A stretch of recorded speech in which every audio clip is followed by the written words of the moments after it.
So today we're going to be talking about not necessarily the flaws in the education system, but what we actually can improve in our education system so that our children are not replaced by machines. So the first question I'd like to ask this entire panel in one sentence, and again, we have 18 minutes, 57 minutes, one sentence, we're gonna start. What's the one system flaw in education today that most urgently needs to be rewired? One sentence or a tweet. It's gonna be a compound, complex sentence. So I think the biggest fundamental issue that we have right now is that we're really still building education on old industrial models that have inputs like hours in the classroom or standardized tests as opposed to really focused on outputs. What does a learner know? What can they do? How do they contribute to society? And I think that the key shift or rewiring that we need to do is changing from institution-centric systems to learner-centric systems. So I'll look forward to talking a little bit about that. Amazing, please. From Ghana, and what we need in Ghana is just changing the content of our education. Thank you. Ah, that was a sentence. That was a beautiful sentence as well. I just want to let you know. Everyone's a great student, as I mentioned. Yes, please. Well, my answer is that it depends where you are. If you are in the developed world, then you need to focus in a more integrated, interdisciplinary approach, because all the problems that we are facing, or 99% of the problems that we are facing, need solutions that are interdisciplinary. And the education system in the developed world is still functioning in the silos of disciplines. So you need interdisciplinarity, you need dialogue with the stakeholders, transdisciplinarity, and digital tools. Digital tools for data, for systems of measurement, for AI and machine learning ability to evolve. If you are in the developed world, you need financing for education to get everybody on board in schools, get the first and second, like Jeff was saying, grade of education on board, and then offer them this integrated approach, the interdisciplinary, not silo approach that we are trying to develop in the developed world. Yeah, and what's so wonderful is that you're all coming from such unique sides and perspectives, and also it's obviously, again, at the United Nations, such a global perspective. So I'd love to start with you, Alison. You've worked at both the child-facing and system levels of education. How do we rebuild trust? This is a lot of based on trust as well, and also money comes from trust too. So how do we rebuild trust between learners, families, governments, and platforms so new models can scale? Yeah, I think that if we think about that learner-centric model that I sort of mentioned earlier, I think that intuitively will build trust. Let me talk a little about that. So what do you need to be learner-centric? Well, first you need the learner to actually own their own data, to have control of what gets shared, to own that data not just at one moment in time, but across the lifespan, or their caregiver if they're a young child. And so that's a really critical piece of this, because that data needs to flow between systems, right? It needs to be in formal and in informal contexts. It needs to go between the different, again, I was talking about institution-centric data, it needs to go between those systems and data, but they need to be able to see how they fit into the larger society. So that learner-centered data is really critical. The second thing, and this I think refers back to what you were saying, is really thinking about equitable and interoperable design of the systems that we have. And so, we need to be designing systems for the most underserved. I always call that designing at the edges of the normal distribution curve. When we do that, we know that the systems tend to work better for everyone, right? I mean, that's universal design, that's equitable design. But also we know that then trust is not just something that the wealthy have, that everybody are able to have trust in those systems. And that is something that is really problematic right now across all of those. And I will say that those two problems are things that we've been working on at Learning Economy Foundation, building all of those things into a public good that can be used by anybody, but is centered in interoperable, trusted data that can be portable from one system to the other. Yeah, I mean, yes, you can clap. Yeah, I love that you were clapping. I saw you. That was amazing. I think what's incredible, too, what you said about trust being a resource that should not be, only for some. And we do that through being able to make trust accessible through these interdisciplinary ways of thinking and bringing people, public and private partners into these conversations. So I'm going to go to you, Phoebe. You focus on government engagement and sustainability, and I'm going to come back to you. Don't worry. What role should governments and public-private partnerships play in ensuring education systems integrate digital trust frameworks and also climate resilience, because we need the Earth to be here for our kids to be learning, from the start? Thank you. So let me just say that I'm a university professor, and I have been a university professor the whole of my career. Let me also say that I'm now chairing the Global Sustainable Development Report for the UN General Secretary. And I'm gonna bring education in this transformation of the SDGs that we are all working for, at least around this building. I will bring it back into the picture. Now, we have this SDG framework. It's a brilliant framework. If you look at it from a scientific point of view, it's brilliant. It's integrated, and it is what we need. And we know that we also have government engagement. We have 191 voluntary assessments for the SDGs. Only 3 countries have not submitted. Unfortunately, one of them is the US. Although we have engagement, although we have an endorsement, we don't have implementation. And the Sustainable Development Report for 2027 that I'm leading will be focusing on that. How do we get the SDGs implemented? Not just the education SDG, but all of them, because you cannot implement one without implementing all the others. Why don't we have implementation? Because we did not put together a structure, a program, an institution led by the UN, or if the UN is in crisis, led by regional alliances, in order to really have the mechanisms to implement the SDGs, like we have the UN Environment Program. And what do we need for the mechanism? We need design of the transition pathways, which is the optimal mixture of policies, technology transfer, financing, and capacity building. Education is about capacity building. Now, I lead an Alliance of Excellence for Research and Innovation on Sustainability, which brings together the biggest research team in Europe working on this transformation that we need and the capacity that is needed to implement these transformations. So now I'm going to focus on the capacity, not the financing, but on the capacity that comes with education. First report on Europe. Do we have the skills and professions and knowledge to implement the SDGs transformation as they transpose in the European Green Deal?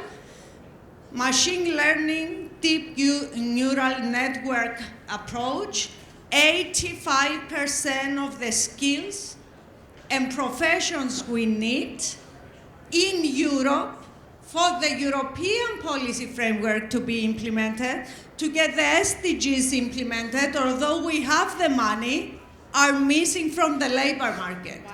So if it's 80% of what you need, you don't have it, how on earth are you going to implement all that science, all that technology, all the finances that are there for you? You cannot, because you don't have the people.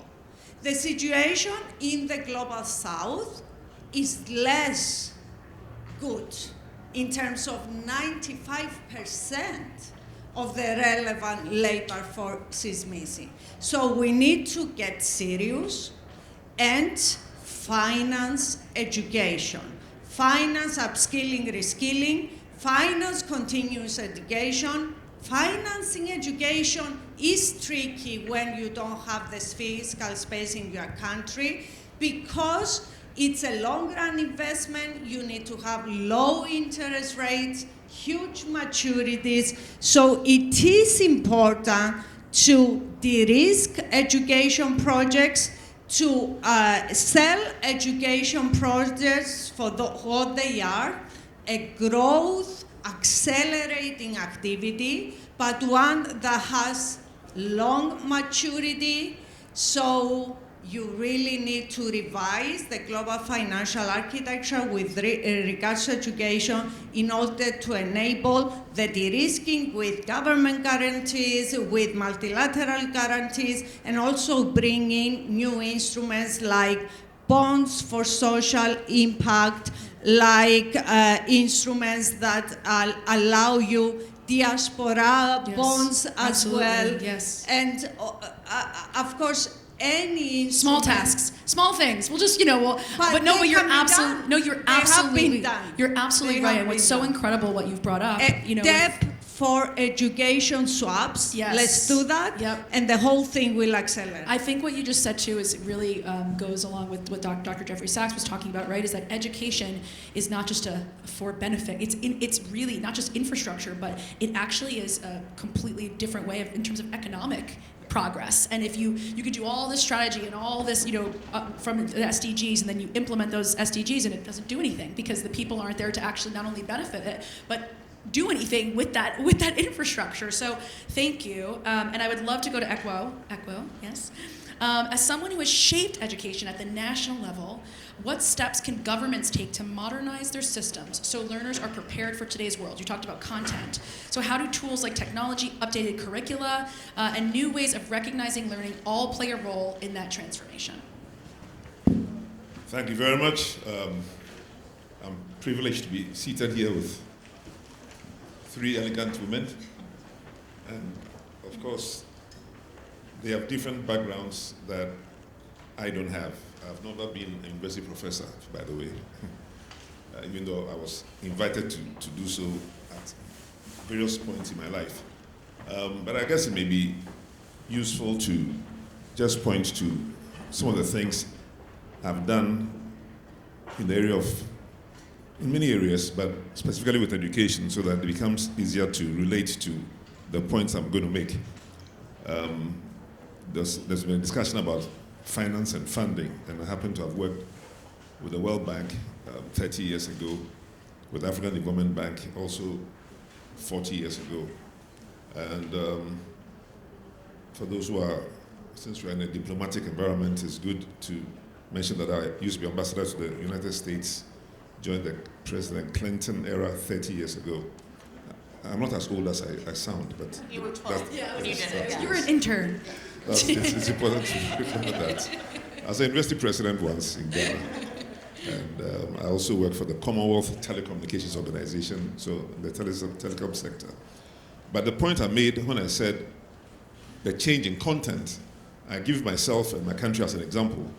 You may know of Ghana, which used to be called the Gold Coast when we were under British colonial rule.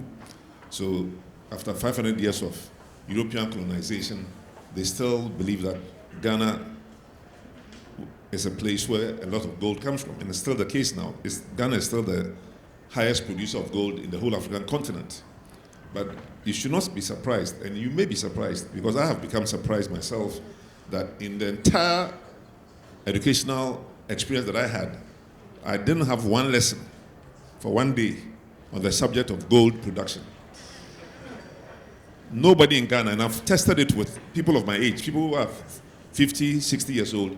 While you were in school, in whatever school it was in Ghana, did anybody teach you about gold? No, not one word. Well, that's the part you may ask yourself.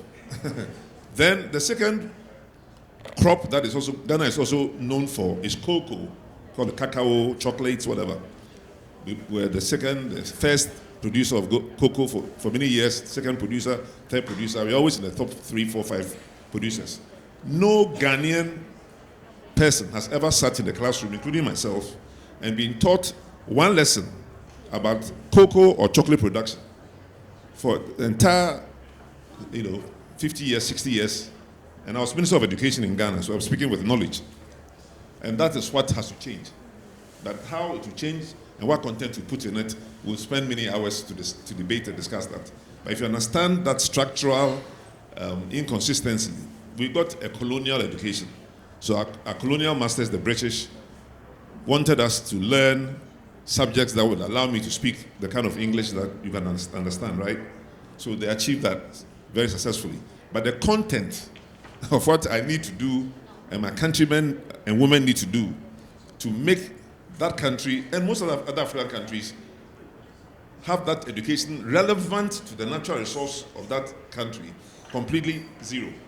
So if we can change that for most African countries, then we're making progress. That's why after those years, I'm now chairman of the Africa Business Center for Developing Education, which is a non-governmental organization I set up myself, and also the chairperson of the Africa Education Trust Fund. One thing most Ghanaians are proud of that I did when I was Minister of Education 25 years ago was to establish what is known as the Ghana Education Trust Fund. So we're talking about financing, but we said let us tax ourselves first before asking anybody else for help. So we introduced a 2.5% value-added tax for any product that anybody buys or sells, and that money goes straight into a fund for education. Ghana Education Trust Fund has raised over $5 billion over the last 20 years, which goes straight into the educational system, and then of course can be supported by the Global Partnership for Education and all the other people, World Bank, IMF, and all that. Now, Africa Education Trust Fund, which I'm chairing, also is looking to you, partners, global partnerships, so that we can collectively mobilize not only financial resources, but knowledge resources and technology and any other resource to transform African educational content so that we'll have a different conversation, next time, maybe not next year, but it will take time. But maybe 5 years, 10, 20 years, somebody else will come and sit here and tell you that Africans are being educated very differently from how we were educated for the last 500 years. Thank you. That was, what a powerful conversation about the impact and importance of removing silos, but also having foundational knowledge locally, so having a localized approach and a global approach. So what you've all covered in a very short period of time has really taken apart the infrastructure that stands in the way of our learners learning into the best of their abilities where they live, and then interacting with people and other kids from all over the world. So in 1 minute and 27 seconds, we are going to do this, and it's going to be awesome. In one sentence, finish this. Rewiring education means. Alison, you go first. Rewiring education means? Putting the learner at the center of the learning.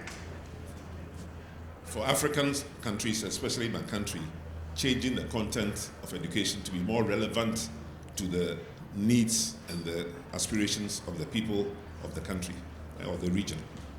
Initiatives like the one we are leading with a public foundation and Cambridge University, where my second professorship is. The first one is in Athens University. Initiatives that create institutions that are truly interdisciplinary and intradisciplinary, and education, teaching and research happens in that space that can produce the solutions we need. And in the last 26 seconds, can you raise your hand if you have kids in this room? Raise your hand if you have kids. Okay, that's a lot of you. Raise your hand if you were a kid. Yeah, that's all of you. This is the most important. What we just discussed is not just about education.